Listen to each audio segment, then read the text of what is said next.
Hey everyone, welcome back to the Archangel 15. This is a continuation of a reoccurring ongoing series of my Theory of Everything presentation.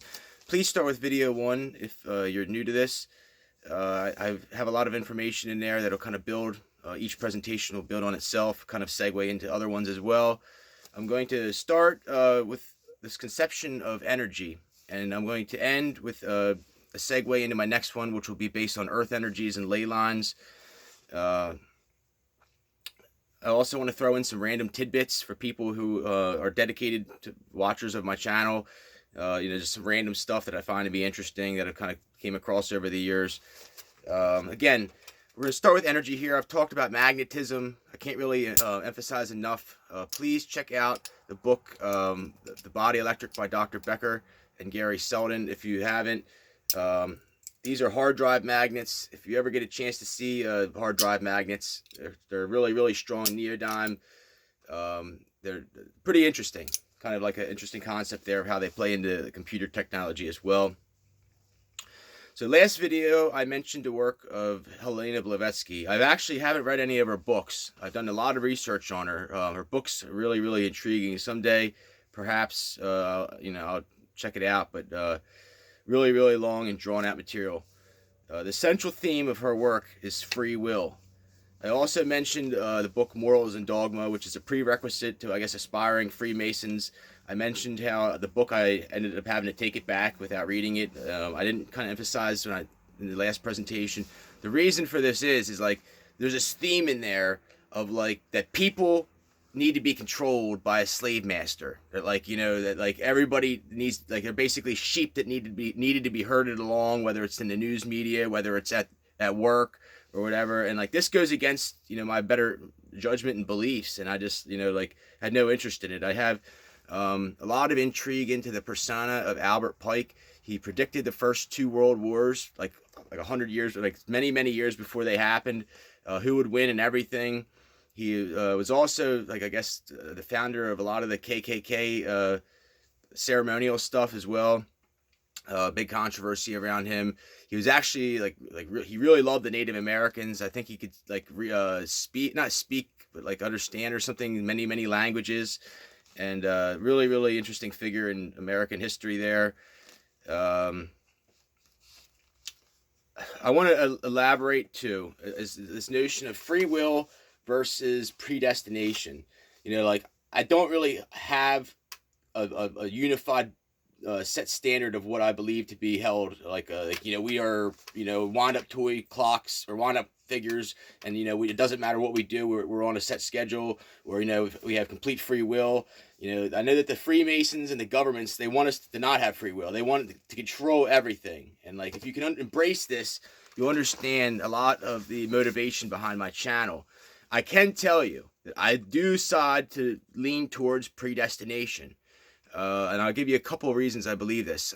Okay, so there definitely are prophets. I have a lot of Muslim beliefs in my religious structure. I can tell you that Muhammad was not the only prophet. There's been many other prophets. The Mormons have books of Latter-day Saints.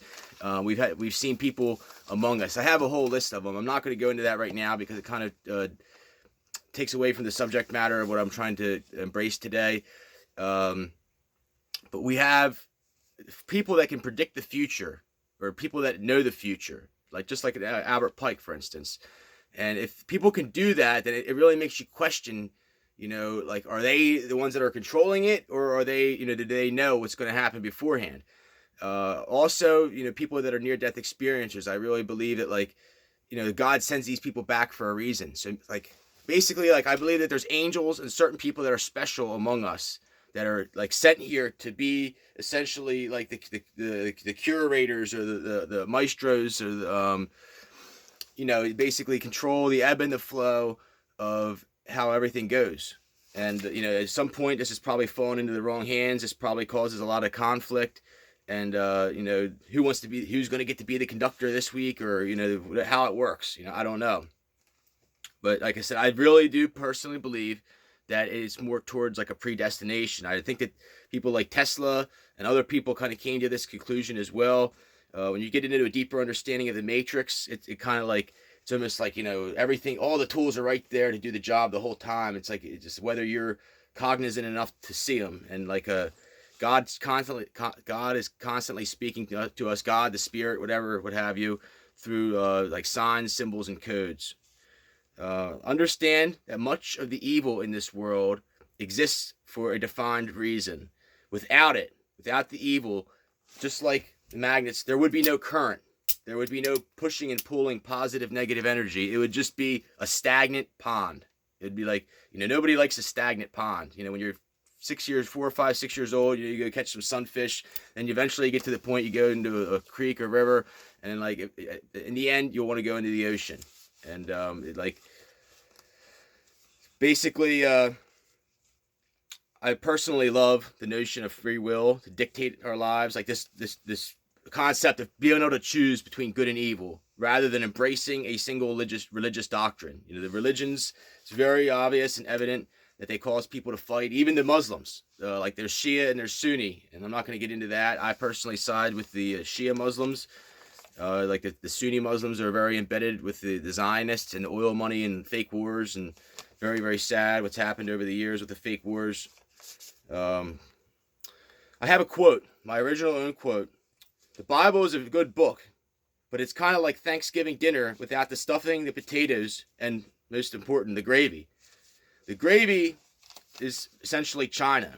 They're pretty much always on top, and along with other closely rooted races like Russia, they basically the flavor is ingrained in the essence of their own existence. It kind of really put pretty good perspective on the whole religious aspect of it. I'm not going to go into to it yet, but understand the plausibility that there were alien engineers that have been manipulating genetics along with the thousands of years which evolution will occur. We have a small window that we see our little race here in America of 270 years, but imagine much bigger, like several thousands of years. I had a very profound moment when I was in sixth grade or so. Actually, no, this was in high school. Sorry. I had a teacher, Mr. Butson. He had this flow chart of all the different civilizations: the Incas, the Mayas, the Aztecs, the Romans, the Greeks, the Egyptians, even like America. And like the one that flows continuously the whole entire time from beginning of recorded history to the end is China. And like this intrigued me ever since I saw it. And you see like 5,000 years of recorded history, which is probably actually longer than that. And then like 270 years is like so like small. It really puts things into perspective. I really believe that most races trace back to the Chinese, and like I said, other people like the Slavics, maybe the Cossacks, Persians. Very, very beautiful race there. If you haven't knowledge of the I Ching, please familiarize yourself with this. It's a Chinese text, like gets into like deep philosophical understanding of the universe. Kind of what I'm almost doing here, but like much more interesting, probably. Very, very adept. Interesting concept in the movie Terminator 2. There's actually a lot more truth to that movie than most people realize. There was like this Dyson guy. I think that was his name. He had this facility. It was like similar to like Lockheed Martin, pretty much, like where they had like this chip and this arm that they had, and like the one guy asks him in the movie, he says, Mr. Dyson, he's like, where did it come from? And he says, we're not supposed to ask that. And like from what I've gathered is like there were UFOs that crashed in various areas. I believe that like this advanced race didn't just they weren't just driving around. Maybe they were driving around drunk or something and crashed one day. Who knows? But I really believe it's like they allowed it to crash so that we could take the technology, we could back engineer the technology, and then it would like eventually lead to the downfall of our whole civilization. And if you walk down the street of any major city, you'll see kids like in a catatonic state, basically looking at their phones. I've heard a lot of this stuff at the Terminator 2. I actually learned like there's a lot of stuff in my presentations that I heard from Alex Jones. I want to stop and like say that like people that give him a bad name, they really don't. Like if you think that QAnon's cool, well, like Alex Jones, like they pretty much they stole 79% of his stuff, and then like the rest of it was like Trump propaganda.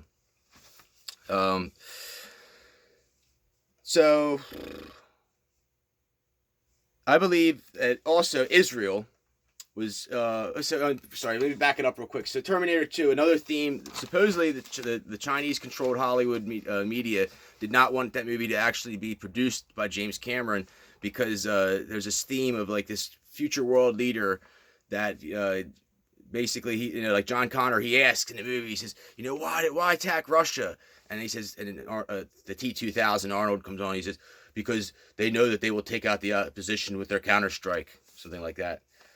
I believe Israel was engineered or invented, and it's actually not as crazy as it sounds. Ben Gurion essentially invented the state of Jerusalem in the 1930s. I think that this was designed to be a speed bump or a source of contention, essentially a catalyst to create contention and this proverbial current that I'm talking about here. It's been a hot spot for wars and greed.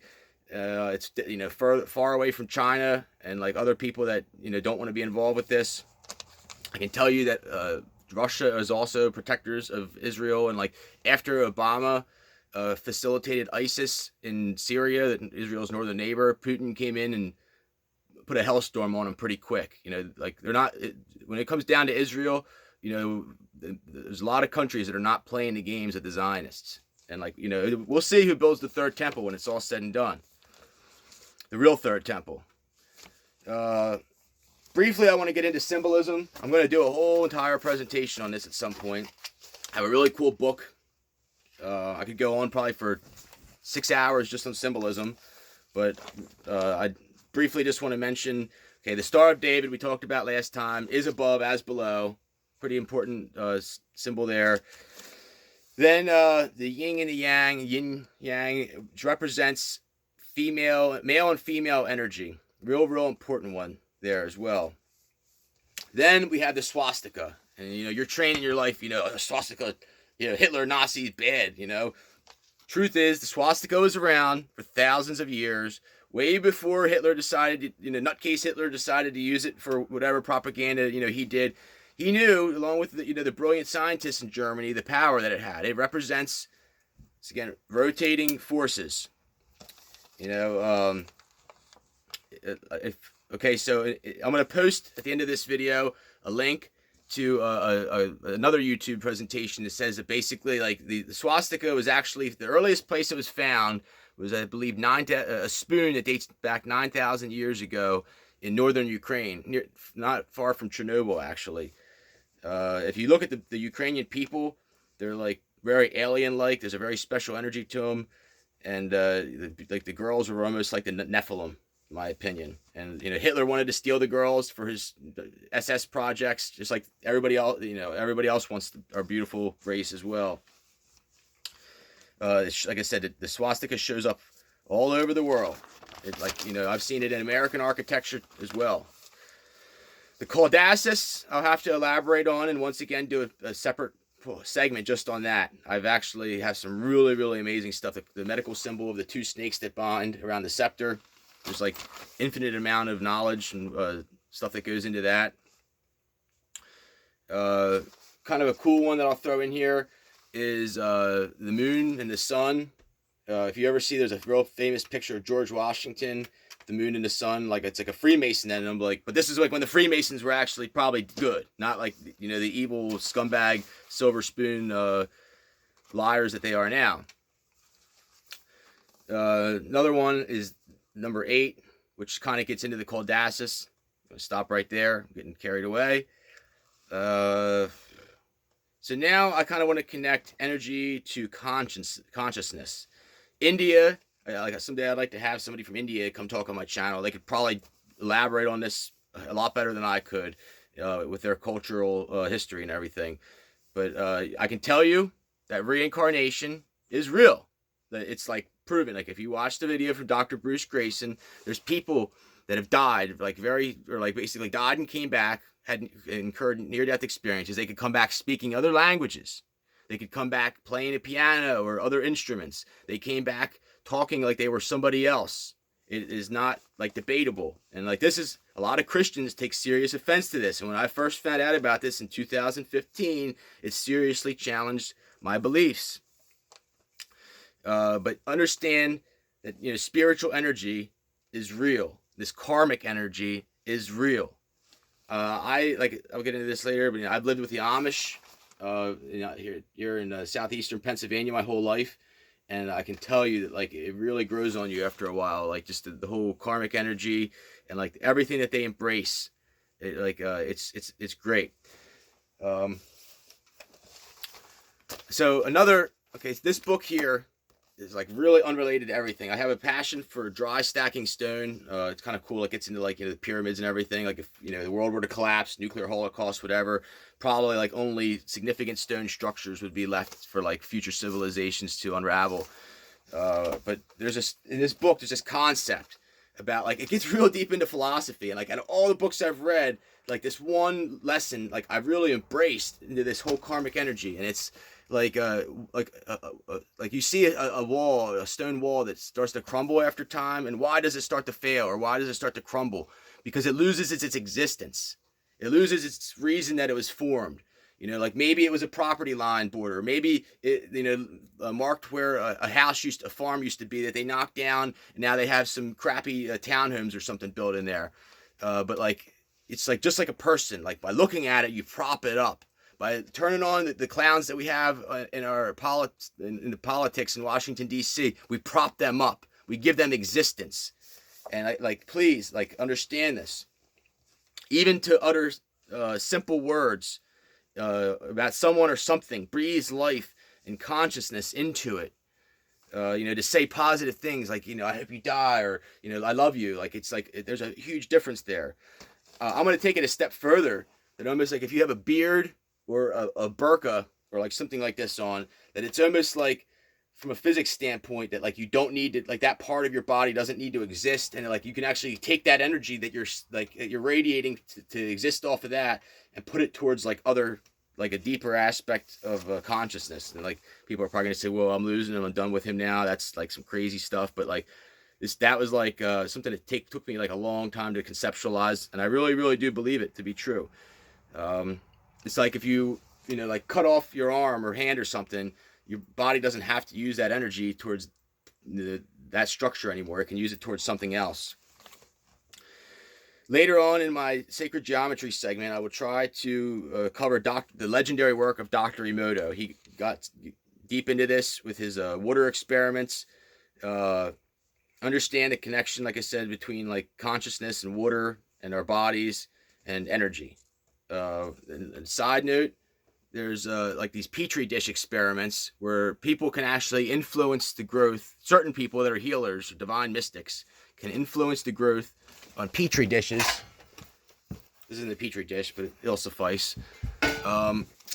From remote distances, like thousands of miles away. Like, they literally put two of them side by side, and they can, like, these people have the ability to do that. Really, really, really intriguing. So it's kind of a little secret for you, that if you start to understand and embrace what I'm trying to convey here, that you can actually hex and curse people. You know, you could probably build a little voodoo doll or something, you know, effigy doll, and do the same thing. It's probably, like, actually a lot more truth to that than you realize. But if you had a whole race of millions of people that took this, like, you could probably like almost, like, bring people down quick. I really believe that. I want to ask you a question. How do you spend your energy? You know, just think about it. Just stop, like, during a week. You know, like, what do you spend it on? Obviously, work comes in. You know, maybe your kids, maybe you have a garden or other things, or animals. So there's this legendary work done by Dr. Valerie Hunt. In the 1980s, she had these special cameras that could actually show your aura. She did them. Like I said, it was done over 12 years with a bioenergy experiment with special cameras at the University of UCLA. Please check it out on YouTube if you got time. Dr. Valerie Hunt. She has, like, she mentions, you know, that wherever there is motion in the universe, energy is increased, or the flow of the field is increased. She has, like, one where she does that somebody's on a beach, and you can actually see the waves when they crash, that they that they create like a aura of energy. Also, the salt water has electrolytes in it as well. It's not by chance that everybody and their brother would have lived down by the beach. So she also does these, like, puts people in other settings, like at church where they're singing hymns, and like at bars, like where they're like, like smoking a cigarette, and like you can clearly see like the negative aura of energy when people that are like doing negative, just unhappening things versus the people that are doing uplifting, spiritually motivated things. So, per the thing on the beach, I want to ask you another question. Who owns the beachfront real estate? I'm not going to pick on any races or anything here, but just go down to the beach and get a phone book or look at the last names. Who owns the beach real estate, and how did they get it? Did they get it through silver spoon scumbag kids inheriting money? Did they get it from trafficking cocaine? Did they get it from selling fake medicine in the biotech industry? Your guess is as good as mine. You go down and do an investigation for yourself. But like I said, it's not by coincidence that everybody wants to live by the waterfront. Understand that life, as most of us know it, is a facade. That as long as you go with the program, you will have pretty much all your needs provided for. Like I said, there's this continuum I call cradle to grave, where like you're born, you go to school, you get vaccinated right from the start. You go to your school, you're force fed, a whole bunch of BS knowledge that I'm starting to debunk on this presentation. And then, like you go to college, you come out, you have all this student loan debt, you have to buy a car, you buy a house, all on credit through the scumbag Zionists. And then eventually you can't go anywhere and have freedom to travel around the world like you want to because you're a slave to your job and your debt. And if you default on that, then you're going to be screwed. And it's like a trap, and I guess, some people will say, oh, well, eventually you'll have stuff to give down, hand down to your kids, or you'll have something at least, and whatever. I don't believe that that's the essence of life, to be a slave, I don't buy it. But they will give you enough rope to hang yourself with. Another little trick that they like to do is to let you build yourself up, and then they'll tear you down. It's like an Illuminati special. But like I said, you don't have as much freedom as you really think that you do. And if you start to buck up and you start to ask these questions that I'm asking, you start to do this, you'll find yourself in a very, unhappening situation very fast. Another thing is, if you think that it's cool, I'm gonna have my kids, I'm gonna go to Walmart, or I'm gonna go to the store, and we're gonna buy a whole bunch of this stuff that's made in China, all these shoes that are made in sweatshop labor. And you think it's not going to come back to where someday your kids are going to be slaves. Please understand that. Be prepared to have them work in sweatshops, and it's going to be completely acceptable because you were okay with other people doing it for so long. The Amish, they don't go buy their stuff from sweatshop labor. They make it all. Like I said, beautiful difference and similarities. And I highly recommend you visit Amish country if you ever get a chance. Someday I may actually start doing my own tours. So I'm going to kind of close out here, and I want to go back to earth energies and ley lines. I consider myself to be like a pretty good speaker on this. I really want to prepare a good presentation. There's a book that I've read, Ley Lines and Earth Energies. Gets into all kinds of stuff. One interesting thing is St. Michael's line, based on Michael the Archangel, these various cathedrals that are built. Most of these lines and earth energies coincide with places of significance, religious structures, or places where people just have traveled for many, many years. The chakras, you can see, if you search earth chakras, you can see where all them are, whatever. Sorry about the very poor production quality here. Here is another one with the ley lines. You can see how, again, from Maxwell's treatise on magnetism, very similar symbolism showing up there. There's these two major currents. One is near Australia, and one is near Washington, D.C. And there's certain spots where two of the lines go together. Like one goes over Copenhagen, Denmark. There's actually a higher prevalence of UFO sightings over many of these places, and other phenomenon as well. Really, really, really intriguing stuff. It really tells us a lot about ourselves and our past, and probably our future. Someday, I was saying, in 2021, I hope to visit China and Tibet. At Mount Kailash is the crown chakra. I've heard for years about spiritual energy around the Tibet region and Nepal as well. I really, really look forward to that. It's the most insane terrain in the whole entire world. No army could probably ever conquer it. But I will look forward to bringing this information to you in the future. Thank you as always for your time. I hope that you guys are enjoying this. Take care.